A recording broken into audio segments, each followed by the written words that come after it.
balita, binabati ko sa social media ang isang nursing student matapos isama sa kanyang vlog ang pag-flatline ng isang pasyente. Labag daw yan sa Code of Ethics ng mga nurse. Nasa frontline ng balitang yan si Brian Basa.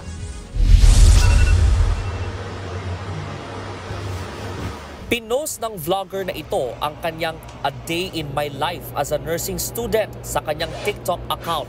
Pinapakita niya rito ang paghahanda niya para sa pagpasok hanggang sa makarating siya sa ospital kung saan siya mag-duty. Sa gitna ng vlog, napansin ng netizens na merong video ng cardiac monitor ng isang pasyenteng nagfa-flatline. Ikinadismaya yan ng marami sa social media. Insensitive daw kasi ang ginawa ng vlogger. Sino raw ba kasi ang nasa tamang pag-iisip na magvi-video ng pagfa-flatline ng kanilang pasyente? Hindi na nga raw kailangang maging nursing student para malamang mali ang ginawa ng naturang vlogger. Kinainis din yan ng marami tulad ng nurse na ito. Tanong niya sa vlogger, hindi raw ba nila inaaral ang Nursing Code of Ethics? Ayon sa Filipino Nurses United, labag nga sa Code of Ethics for Filipino Nurses ang ginawa ng vlogger. Bilang nurse, dapat daw nire-respeto ang privacy ng mga pasyente.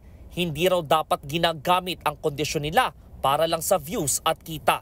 Pwede naman daw maging content creator ang mga nurse, pero hindi raw dapat nalalagay sa alanganin ang karapatan ng mga pasyente. Humingi na ng paumanhin ang University of Perpetual Help Calamba campus sa inasal ng nursing student. Inalis na raw ngayon ang kontrobersyal na posts. Magsasagawa raw ng corrective measures ang universidad para sa naturang estudyante o alumni. Nagsorry na rin ang naturang vlogger sa nagawa niya.